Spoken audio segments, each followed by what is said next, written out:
talk? Good day. Good days. I think we're going to have all sorts of technical fun today. Well,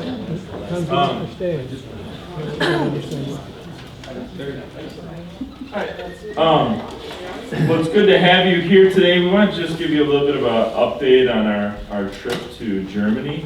Kind of the way we thought we'd go about doing this was just kind of walking through our week to kind of explain what we did on the way and some of the things that we learned and what we got out of the trip. So how many have gone to Germany on your own that maybe wasn't on the trip? So some of you. How many of you that went on the trip have been to the Luther sites? It's a little different than going to Germany. Even though I've never done this, I think a lot of people go to Bavaria, more the southern part of Germany, which is more the mountainous, kind of beautiful section. Pretty much our entire trip was more, you could say, east of the wall, where the wall that divided east and west that we all know from our past pre-89. Our entire trip was kind of on the eastern side of that wall. So we actually did something a little different than a lot of groups do. Often you start in Berlin and head south. If you go to one of the concentration camps, often it's Dachau instead. We started more in the north and headed south and ended at Berlin. So a little different than what a lot of trips do. So essentially, just to give you a quick summary of how it went, we started in Poland, in Krakow, went to Krakow then the second day, and I printed one per table, just a schedule in case you wanted to see it.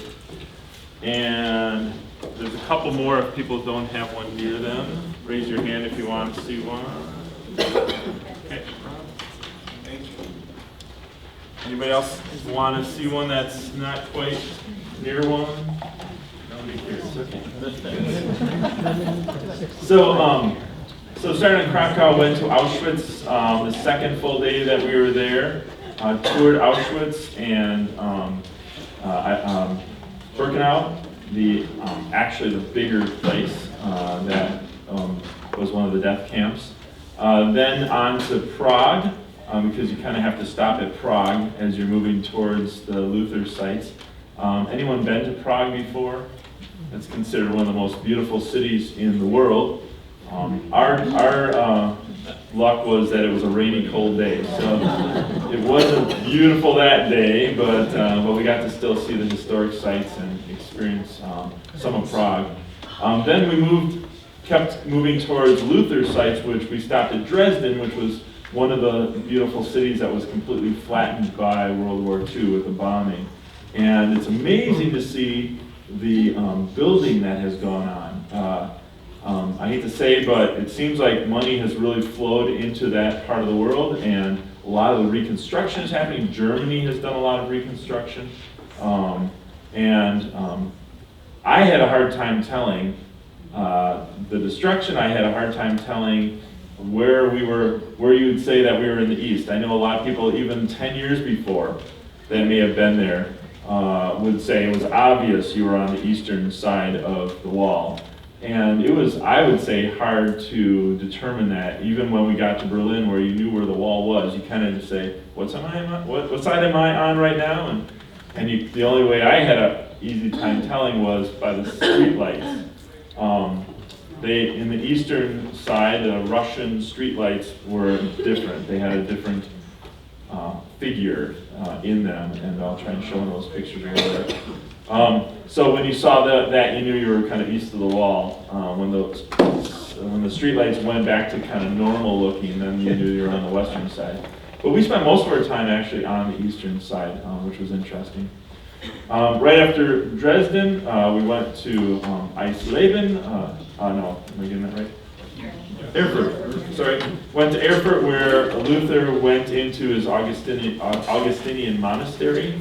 And then also it's close by to the Wartburg Castle, where he was sequestered to keep him safe, and where he did all his work translating the Bible into German.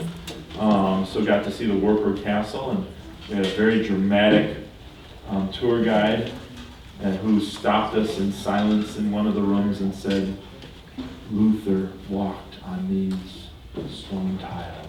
You know, it was one of those, kind of expected him to start speaking too right then, but he didn't. So, after going to Erfurt, where Luther had studied as in Wartburg, but also in the monastery there. By the way, if you watch the Luther movie, they use that church as one of their main sites where Luther is starting his ministry, and it's kind of neat to be in that same spot that the movies were in. You know, not just that Luther was there, but the movies were there too. Just professional movies. Wow. Then went to Eisleben, which was kind of where he was born and some of his early childhood, but also, some of the places he had been and his childhood home. Leipzig after that, where it's a lot of the cities where Luther was important, they called Lutherstads, a Luther city. Leipzig is considered a Bachstad. That's where Bach was big, and that's where he played in his church. And he was actually hired by the city, and so he'd move around to the different churches, but there's a big statue of Bach in Mendelssohn was also a prominent figure there as well. And we got to hear 2 different organ concerts in that city, which was really neat. And then on to Wittenberg, and got to learn about Wittenberg, and we're going to have some people talk about that as well. And then ended in Berlin. So you get kind of a quick synopsis of our trip. I didn't want to do all the talking today, so I'm hoping our group will stand up and jump in. Laura has something prepared about Auschwitz. The Quoth has some work prepared on Wittenberg, I believe, right? And Dan has some work also talking about some of the things that we learned about Luther being very, very anti-Semitic, and how his works were used actually by Hitler to support Hitler's destruction of the Jews and his attempt to eliminate them. So we want to talk a little bit about that today as well. Just a note though, there's lots more room in here if people want to squeeze in, come on in. I put out all sorts of stuff on your tables, so please pass those around. Look at them, but when you're done with them, maybe kind of keep them moving in a circle around the room so everybody can see them. There are Auschwitz books that we got while we were there, some different Luther books. There are some different spots from the places we were, some books from Prague, there's books from Wittenberg, so different things. And one of the books that we used to kind of prep and get ready for a little bit of who Luther was and his biography, but also his theology, is I have a couple more of these. If people want to purchase these, they're $20. I think I have 2 more of them. So if you're interested, we didn't use them all up for the group, so we still have a couple if you want to talk to me about them afterwards. And then, of course, the Luther Bobblehead, that's important. That is not for sale.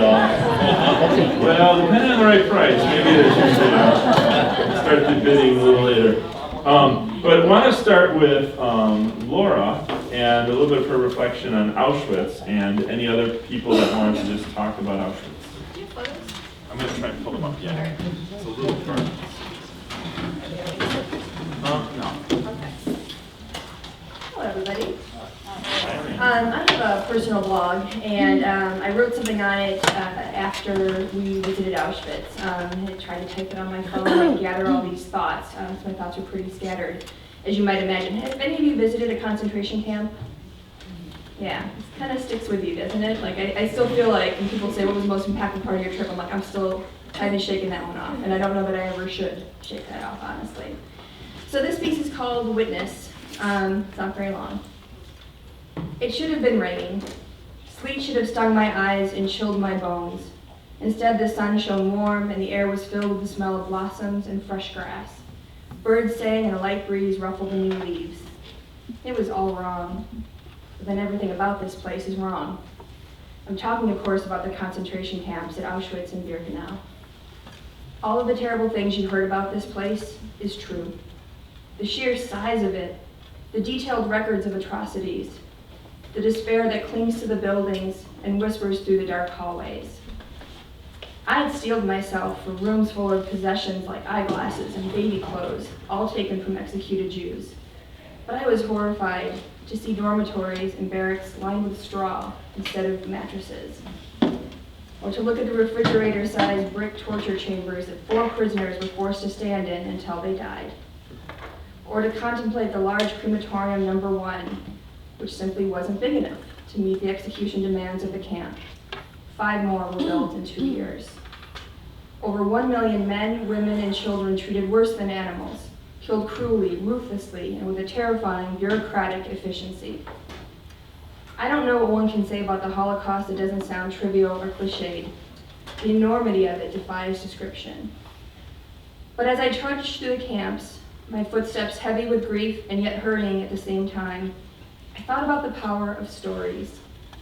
The terrible story told by the Nazis that allowed thousands of soldiers, most of whom loved their children, were good neighbors and honest men, to commit such despicable acts over and over again. The stories that the doomed prisoners told themselves, hoping for a better life, a new start just beyond this terrible circumstance. Stories that allowed them to walk docilely to their death. Stories founded on lies that allowed this evil to not only survive, but flourish for nearly 5 years. Walking a long hallway full of mugshot-like portraits of prisoners sent to the work camps, I thought about all the stories we couldn't know. Their eyes beseeched the photographer through the lens, as if looking for a trace of hope that their story wasn't about to take a devastating turn for the worse. All we know of their story is the date they entered the camp and the day they died, usually just a few short weeks later. Perhaps the reason we need to go to these places is to bring dry history alive, to bear witness to our weaknesses and heroics, to acknowledge the sheer dumb luck we enjoyed being born in one time period instead of another, to stand along with the silent trees and breathe a prayer for forgiveness to the sky.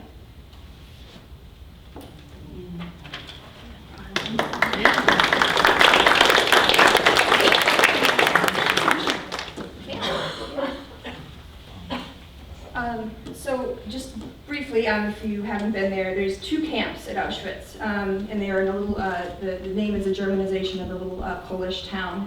The first one is actually a former Polish military barracks. So when you go into the actual camp of Auschwitz, it looks kind of, has brick buildings, it looks sort of like, almost like a college campus or a kind of a stripped down college campus, right? Building after building, lined up very neatly. And that was the first camp, and that was a work camp. People sent there were meant to be worked to death. They were not fed very well, they were not cared for medically, they were just there, there's a big sign that many of you seen before, Arbeit macht frei, work will set you free, work will kill you, and that's how you will be set free. So that's the first camp, and it's big, but it's sort of like a small college campus, if you kind of can picture that.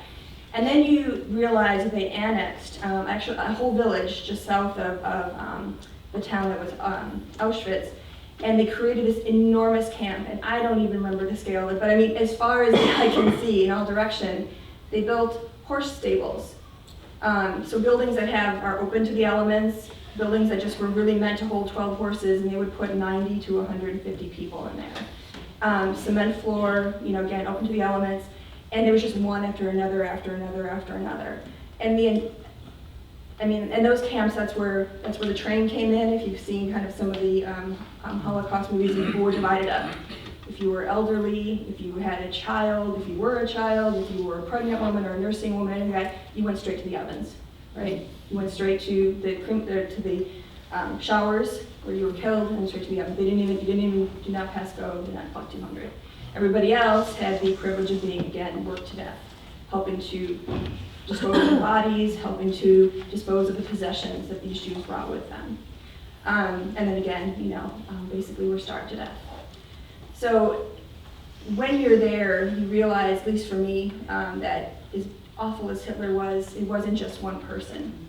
And our trip bookended, and I'll kind of circle it around, in Berlin, we were at 2 different locations, which one was called the Museum of Terror, if I kind of translated into English. And that museum talked about how the German people were complicit in all of this and helpful. And one person can't pull off the Holocaust, right? You need a whole country to help or to look the other way or to facilitate in a way. And that museum, I think, was just as powerful as Auschwitz, kind of say, oh, what would I have done?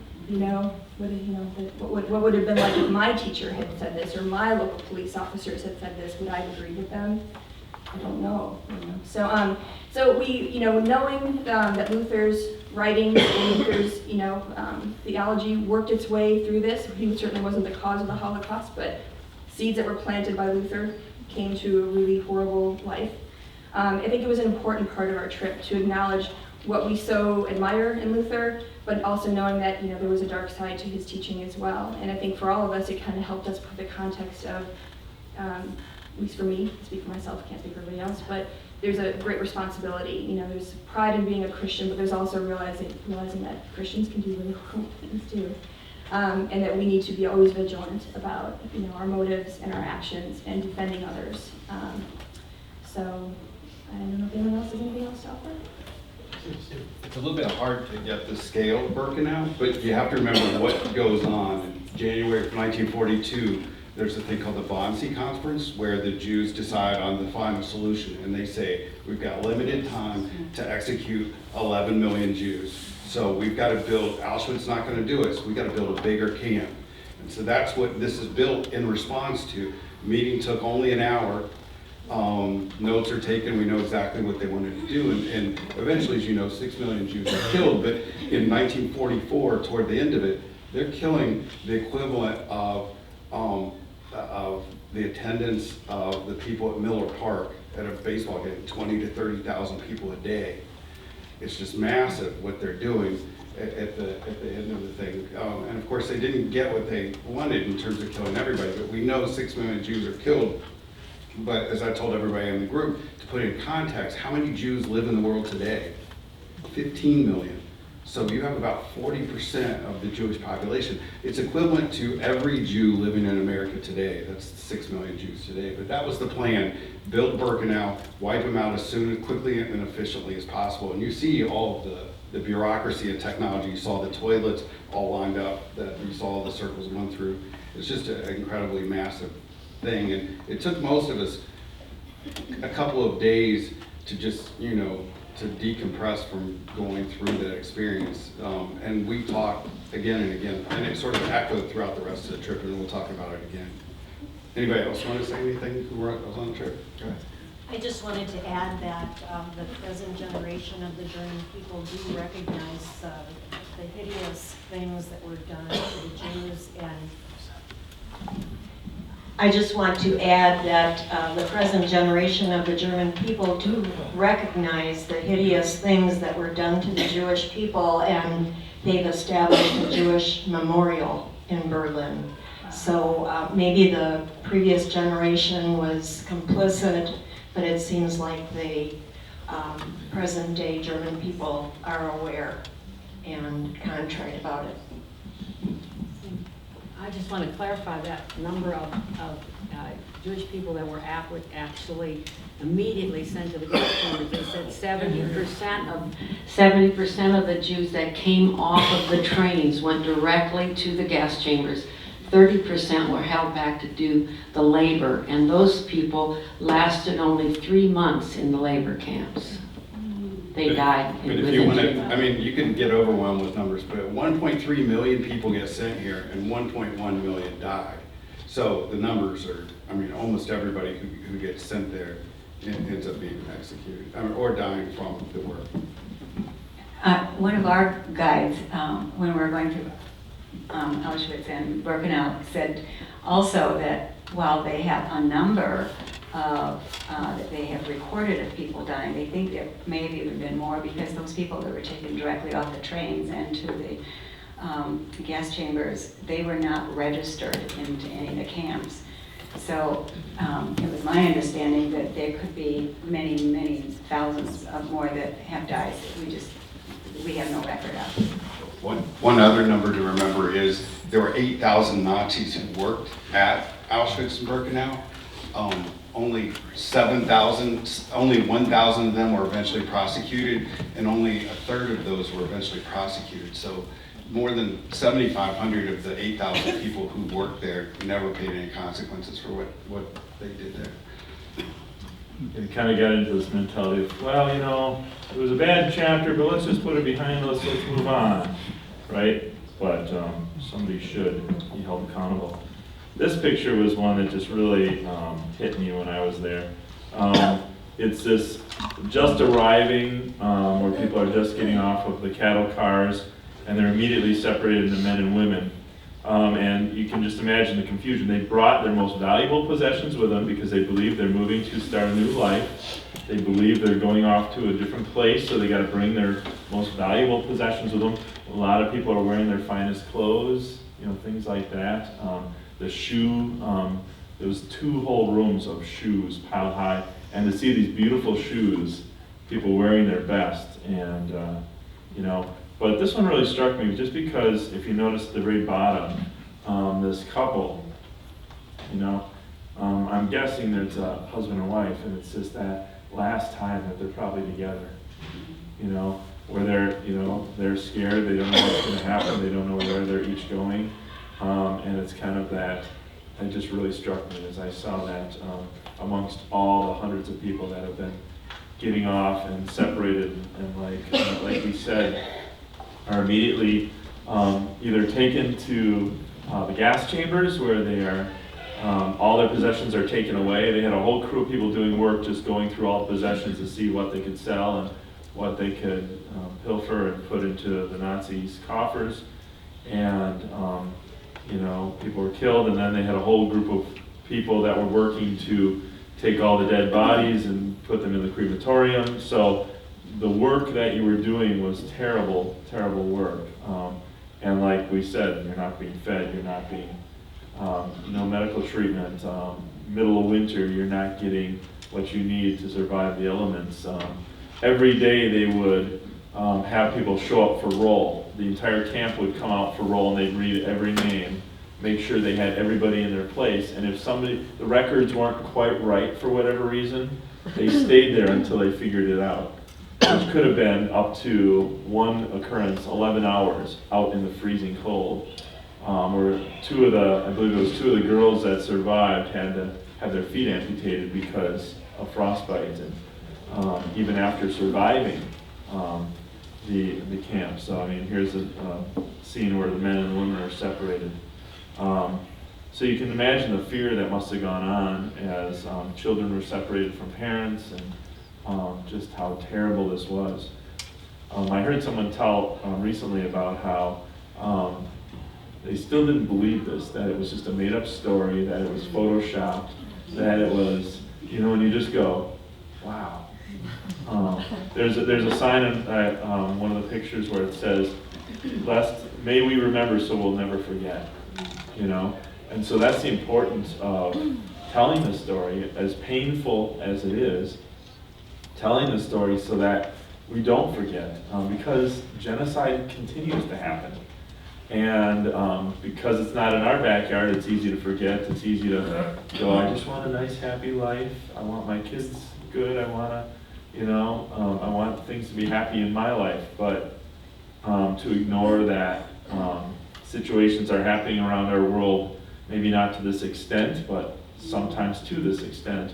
And it is important for us to be advocates for those that have no voice. Powerful day. That was also an awakening for me, realizing how big Birkenau is.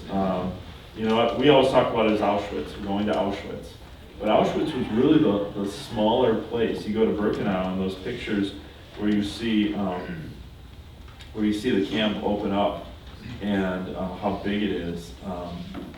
This is the crematorium where they bring everyone in, gas them, drop gas pellets down through the roof, and then right next door they take them, drag them into the crematoriums once they were dead to be cremated. This was at Auschwitz. The one at Birkenau was 10 times bigger than this. You know, trying to, like Dan said, you know, trying to accomplish this. I think the story that we were said, you referenced this in your writing.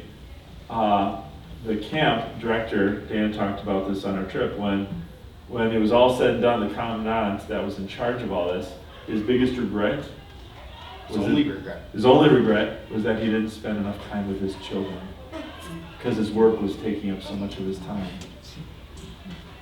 You know, here you are murdering children, you're murdering people, and you're just a little sad that, you know, you didn't get more time with your kids. That's just where the mind is just out of whack and just totally. I needed to take some flower pictures in the middle of this just to try to bring some hope back in. But this is Birkenau as the trains that would bring them in, and you get a sense of the enormity to it all. It's hard to see in the background, but all of these little chimney stacks used to be one of the places that, one of the houses, I think they had 36 houses, and they tried to burn them right at the end as everything was happening, as the occupation, as the Allied soldiers were coming in. And so all they have left are these chimney stacks, but you see chimney stacks, like you said, as far as you can see, all the way to the fields, but just this enormous camp, and in spots. This gives you a little bit of a diagram of how structured it was and how it was put together. So obviously this was a huge thing for us. Maybe this is a good point for you to talk about Luther stuff. Maybe, we were gonna talk. And by the way, the typography of tear that Laura referred to, this whole museum is put into that book. It's essentially walking chronologically of how did this all come about? I mean, how it could, the big one. Yeah. How did this come about? I mean, Hitler was so methodical and so systematic, and used manipulation, and used the media, used propaganda, and used the nationalism, you know, and in such a way to get everybody on his side. And that whole museum walks you chronologically through how does terror come about? How do people create that kind of fear so that they're willing to do just crazy things? So that's a great read if anyone's interested in that as well. But that's essentially all that was in that museum. Yeah.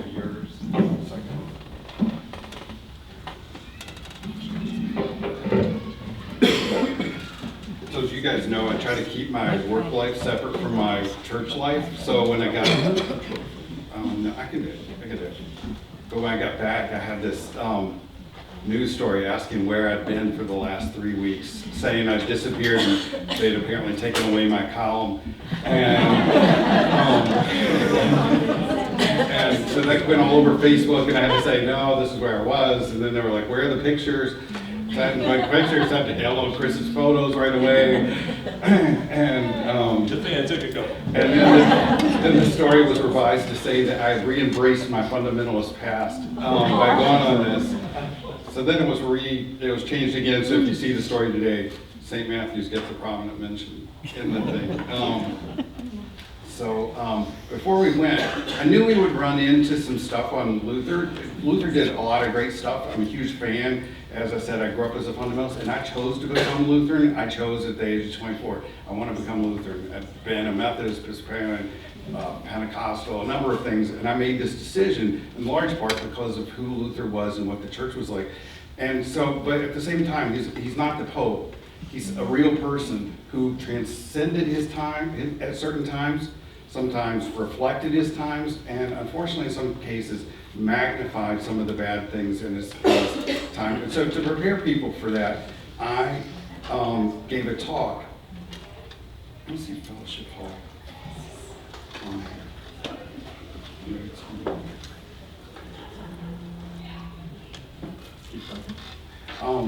So I gave a talk. It was a simple 4 points. Luther, one, hated the Jews, and he did throughout most of his life. Many of us don't know because it's not something we talk about. 2, that he didn't invent anti-Semitism. And then 3, that he was highly influential in what he did. And 4, that he was,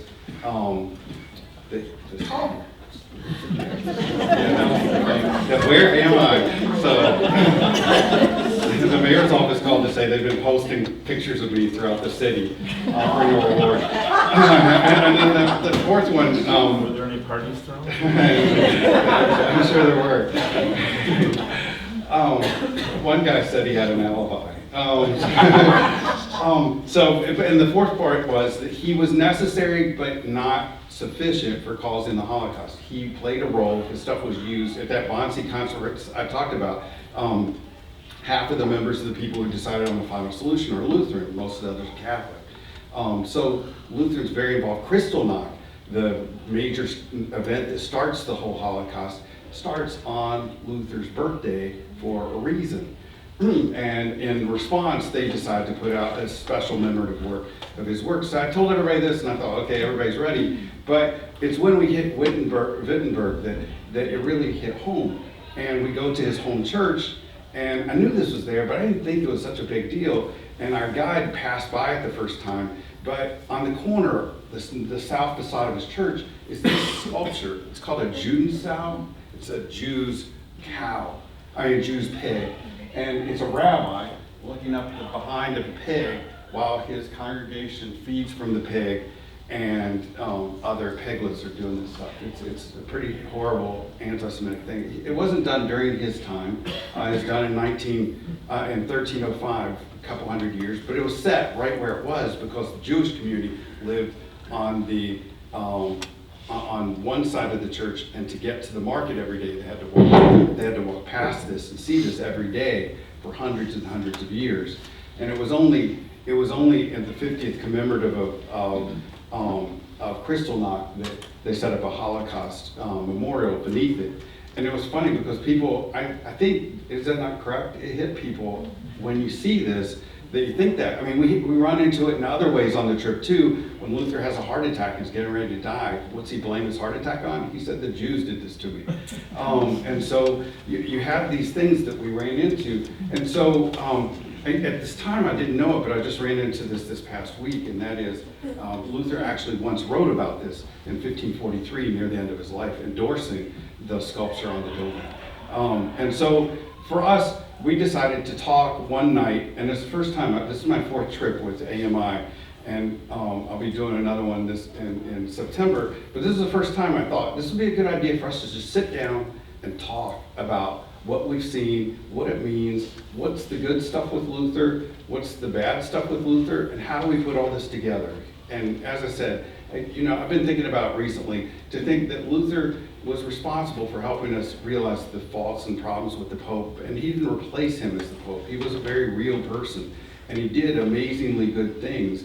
But in this one regard, and there's another aspect where he endorses the defeat of the peasants and farmers, and the peasants' revolt, saying that the princes are justified in slaying as many farmers as they did.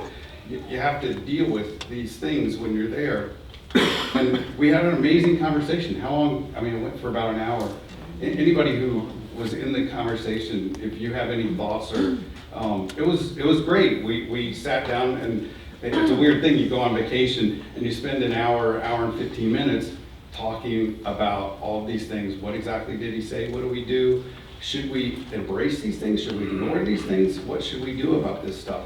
And for me, it was one of the highlights of the trip that it was an optional thing. And when I said, let's do this, and I told everybody, the two guys who run it, they're Jewish, and they're like, there's going to be like 3 people show up. And there are 34 people in our group, and 28 show up, and 3 monitored. And so we had almost everybody come, and in fact, the best thing was almost everybody talked, and that was an interesting thing about Auschwitz. They talked about Luther, they talked about this anti-Semitism, and as I said, it reverberated through our thing. When we went to Prague, our guide was like, this is how many Christians are here, and then we're down to like 120 Jews, and that's because of this. And then when we're in Germany, they say, we have this sort of community, but it's down to this many people.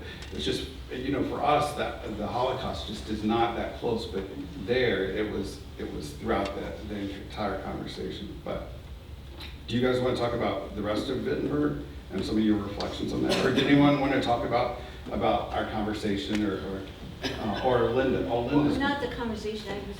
Yeah, go ahead. Okay, well, you want to go ahead and step up and do that now? On a little happier note, yeah. The whole thing wasn't dour. I actually had a great time. Even though no one could find me.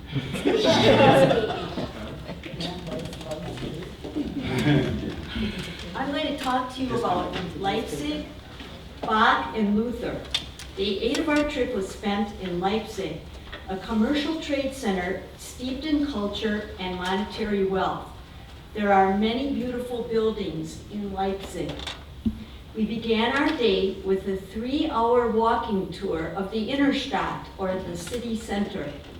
It was in Leipzig, where the city hall is now, that Luther participated in the Leipzig debate concerning free will and grace, purgatory, the sale of indulgences, and the legitimacy of papal authority. This debate led to Luther's excommunication from the Catholic Church. There are 2 main churches in Leipzig, St. Thomas Kirche and St. Nikolai Kirche. At St. Thomas in 1539, Luther delivered his celebratory sermon to ring in the Reformation. Johann Sebastian Bach, the most listened to composer ever, even more so than Handel with his Messiah, and the greatest Lutheran composer, served as organist and choir master at St. Thomas from 1723 to 1750, a total of 27 years. He is buried in the front of the altar area. We can all be very proud that Bach was a Lutheran. How did Luther influence Bach? Bach used Luther's hymns such as The Mighty Fortress and Savior of the Nations Come in some of his cantatas. He also wrote an entire collection of organ music based on the 6 chief parts of Luther's small catechism. There are hymns that date from Luther's time that set the catechism to music, and these are what Bach used for his organ settings. In his personal library, Bach owned a complete set of Luther's works, and his copy of the Bible was Luther's translation. Almost all of Bach's sacred music is based around chorales or hymns, which were a uniquely Lutheran contribution to church music. A few of us, I know Lois and I did this, we went to the Bach Museum and viewed many original manuscripts. There was also an interactive room where a Bach composition was played by an orchestra with period instruments. And all the period instruments are displayed behind glass, each with a button to press. And I had a lot of fun there. When you press the button for that particular instrument, the orchestra plays in the background, and the period instrument becomes much louder so that you can hear exactly what it sounds like. At 3 p.m., this is on a Saturday afternoon now, many of us attended the organ concert at St. Thomas for the price of €2, about $2.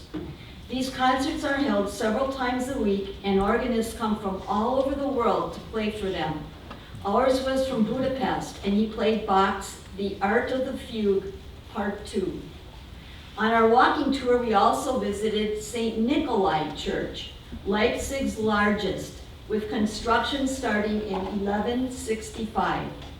Many of Bach's cantatas and passions were performed at St. Nikolai as well as at St. Thomas.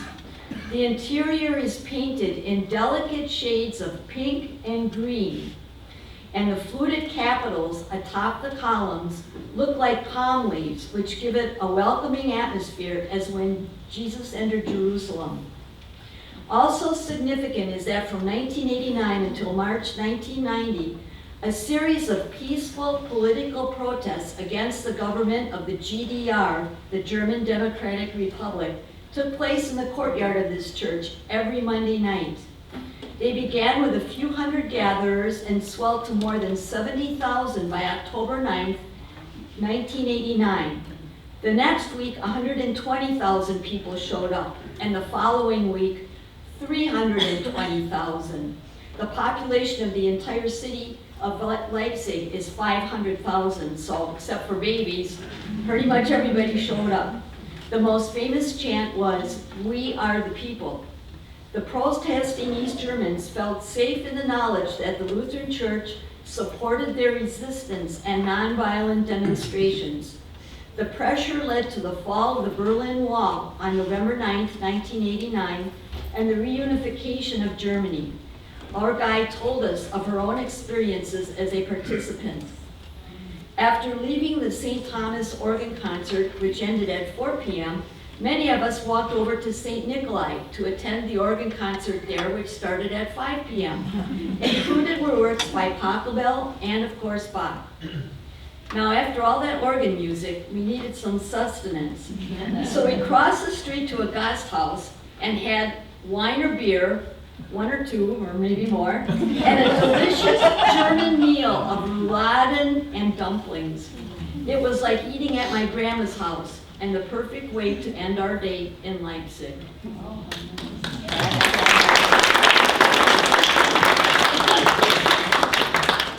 I wasn't getting everything lined up with the We were promised to hear from the Luthers. Yes. Close. Yep. So, you want to speak about Wittenberg? Thank you. Well, we're not as organized as Linda was, or as Dan has been here. Impromptu. Yeah, this is more impromptu because we were a little busy yesterday with the Nami walk, and then Diane said to me over there, hey, you know, you're giving this presentation tomorrow, and I said, is it tomorrow already? So we went through, and so we'll just kind of, first of all, we wanted to talk about the differences that we saw in Wittenberg compared to when we were there in 1991, just 2 years after the fall. The Berlin Wall went down. And it was very startling to us. You can mention it. Well, we had started at a meeting in Norway and made our way across the Baltic into what became East Germany. Rented a car, and we ended up ultimately in Wittenberg. But along the way, we went to through the gate. No, the military gate. Checkpoint Charlie. Yeah. Well, that was at a different trip. I we weren't in Berlin on this trip. So anyway, There's so many times. Doris indicated that we, having been in West Germany before, and then now being in East Germany, the startling thing was the color of buildings, the repair of buildings, which was very bad. The street repair, holes and gas stations that had gas pumps, probably dating back into the 40s, and no flowers. No, really, actually in Wittenberg, there were very few people on the street and very few cars around too. So we're saying, well, this is the result of being under communist Russia for many years. I don't know, 4 years. A lot of years, yeah. And there were nothing in the store windows. The store windows were just empty. And the only thing they had was a big, the day we were there, they had a marketplace in the square where the Luther statue is, but nothing was ever pronounced about Luther anywhere. The buildings were still there, but there wasn't a lot that stood out except for the statue and the church. But that's kind of the way it was. It was just so different and drab and dull. And when we went there, it was such a surprise to see the colors and the people and the way it looked. It is different today. Yeah. Things have had time now to fix things up. Actually restoring buildings that had just kind of crumbled over the decades. That one place they took us into, was that Chronic's place. Did I say it right? And that they showed us how it looked before the war, or during the war, and after the war, during the wall, and then how it was restored. So that was a good thing to see. Our first stop was St. Peter, St. Paul's Church for morning services. This church was packed, and of course, we didn't understand anything because they were speaking in German the whole time. But here are some things that they did in that church. I'll let Luther tell you about them. Yeah, well, first of all, Luther preached in that church over 2,000 times during his life. And I think the most interesting thing that I found, and I think that many of the people in our group found, was There's a picture of it, but me might find it. yeah.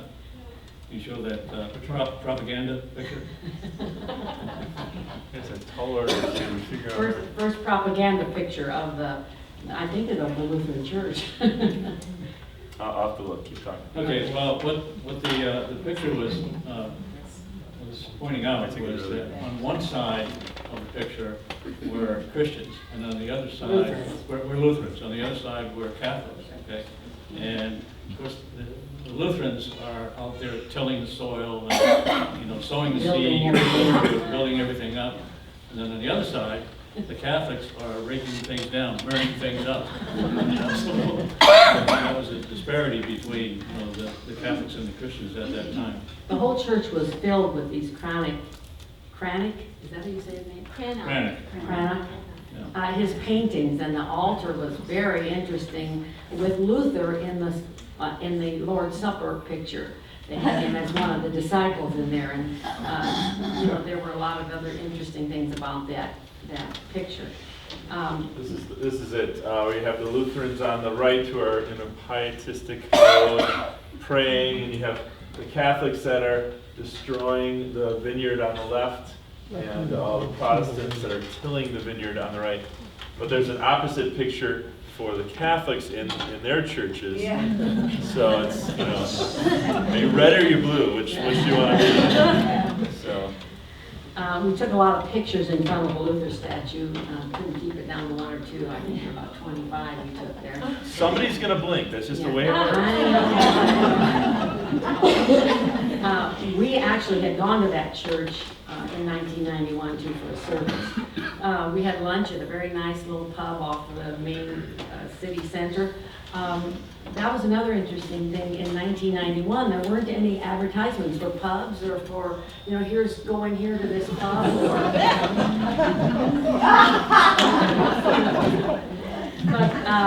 And then afterwards, we took a tour. And afterwards, then we took a tour of Wittenberg.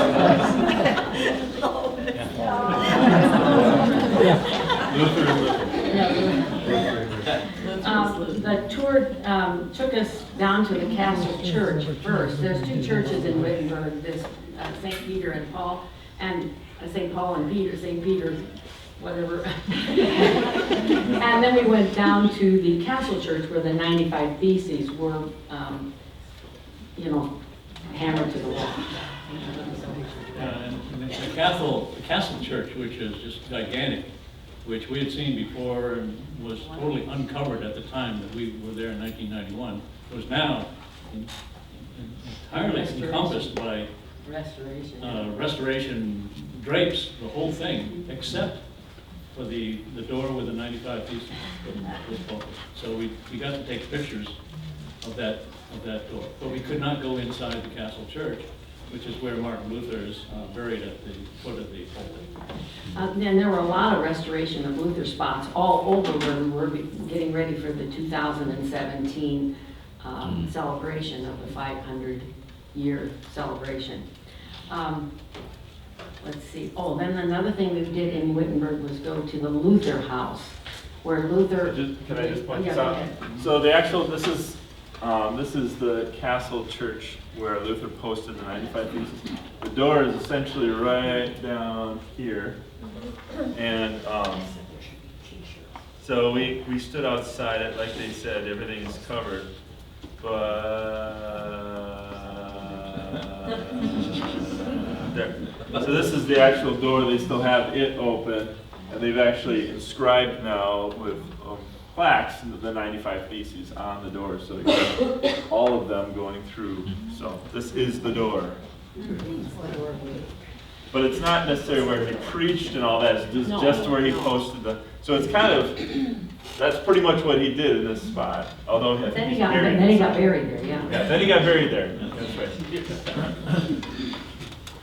Well, he spent a lot of time in Wittenberg because he lived right there.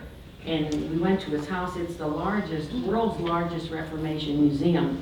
And this is another thing that had changed a lot since 1991, because when we went in there, we just walked through the front door and saw just a little place where his office was and where the porcelain fire stove was, and a little bit of things saved in a back room. But we were very surprised when we came. It's a huge house, and a whole section of it had been rebuilt and modernized, and they had wonderful, wonderful rooms full of all kinds of pictures and all kinds of manuscripts and things to look at. And it was really very interesting, much more profound.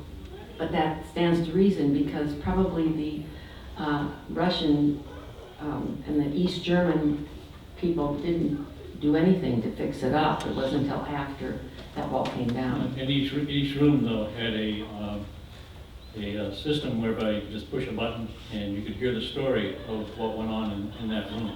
So it was very informational. That was it. And anything else? Anybody else want to add anything to the Lutheran? One thing I would add before you say is that he had huge gatherings at this house. Many times there were students and other dignitaries, and people came in, and his wife had to serve 40 people at a time, and she even put up, it was like a bed and breakfast, I think. They had so many people staying in the house, and you wondered how it was constant confusion there, where there were people coming and going. And so he had pretty active, mentally stimulating life there. If he was teaching at the university, did you get into the university? No, it's not still there. Chris, what were you going to say? Part of the house, though, has the Lyceum where he would teach trees. Yes, because it has the facade in the front. So this, I was just going to make your point that this became a major gathering place and a place for education, and also the importance of this Catherine von Bora, her importance, his wife, and how she really ran the whole Operation. He was able to focus really on made you theology, proud and she as a made woman. it to support him in that. So Right. we've got 2 minutes left. Oh, okay. The only other thing we really saw there that was of significance, and only a few of us went, and that was to John Melanchthon. His home, which was right down from our hotel. And he was very instrumental in generating ideas with Luther, and the two of them worked together. And he gets a lot of credit, I think, in the Wittenberg area for what he did to be a partner with Luther in developing all of his theses and all that stuff. It was kind of evident that Melanchthon was a higher elevation in terms of wealth, okay, because his home depicted that. Very, very nice home. Yeah, gave you an idea what it was like for them to actually live there at that time. Very nice. That's about all. We then finished up. Great, thanks. I'm just going to wrap this up because we are just a little bit over time. It was really a great trip. We ended in Berlin. We did a lot of discussion also around the war and how destruction of Berlin, looking at the different cathedrals there that were bombed out and things like that. We did also have a video from YouTube, which is kind of interesting to watch, of Berlin right after the war and just the destruction that took place. But getting back to Dan's point earlier too, seeing all the spots where Luther was, we realized in this conversation that we had, that nobody's perfect. We're not Lutherans because we're Luther followers. Luther would roll over in his grave if he thought that's what people thought he was about. It's more important that we consider ourselves Christians, that we're followers of Christ. And Luther's theology was all about that Christ is first, that the Word of God guides us. But in seeing the Word of God, there was that major change that came about in the church. And I think the only wish I had was that somebody would have also challenged him on his anti-Semitism, and how is that scriptural, that it's not, and that how do we rethink that, because unfortunately he did become a major figure for Hitler to use. But Just interjecting, I think everybody else thought that same way. So and it was a major cultural thing. But Luther's writings were definitely a support, unfortunately. And the ELCA, this is important to know, the ELCA came out against Luther on that point. They actually have a whole statement about we do not agree with Luther and his one of his big books, Against the Jew. That's what his book was entitled, Against the Jew. And the ELCA saying, no, this is wrong, we don't agree with it. So that was part of our discussion as well. But ultimately, we had a wonderful group. I think our biggest problem on the trip was that we had a meal without meat. And how do you eat a meal without meat? That's just, beyond our comprehension. It was a delicious meal, but it had no meat. But the tour company, because we had some complaints, free drinks. So it was, people forget about the meat. So we had a wonderful time, and a big thanks to the tour company, Amin Travel, that really helped put it all together. We had Gail Rennie from St. John's that organized and helped put it together. We had a tour guide that traveled with us the entire way, made sure everything was perfect. She spoke 7 different languages to make sure everything was just right. She understood all the currencies that we got involved with. And then at every place that we stopped, we had an expert on that area. So it was really well put together. And just everybody did really well and was very kind to one another, which is always what I hope for with all my kids on these trips, so that everyone is good to each other. Lois, I just have, final word from Lois. yeah, I just have a short observation. While we were traveling through East Germany, so many places, Pastor Chris took our picture in front of every Luther statue there was. Most of them dated from a long time ago, and back in the 1700s, 1800s, they're very old. But I think you have to put that in perspective, because that area was under, a lot of it, Nazis and Russians. And so I kept thinking, my goodness, what I kept seeing in my head was the statue of Saddam Hussein being knocked over. And I thought, my goodness, how did these Luther statues survive? I think that is something to think about. Because one of the things that people told us over and over and over was how the Soviets hated anything to do with religion. They wouldn't even allow the church bells to ring in those beautiful churches. So I think that's something to think about. Thanks. So, like I said, there are books if you want to take a look at some of the places we've been. All those that went on the trip, just raise your hand in case people want to ask you direct questions. You're welcome to stay and ask questions directly to each person about it. But thank you for your patience and listening to us. Thanks.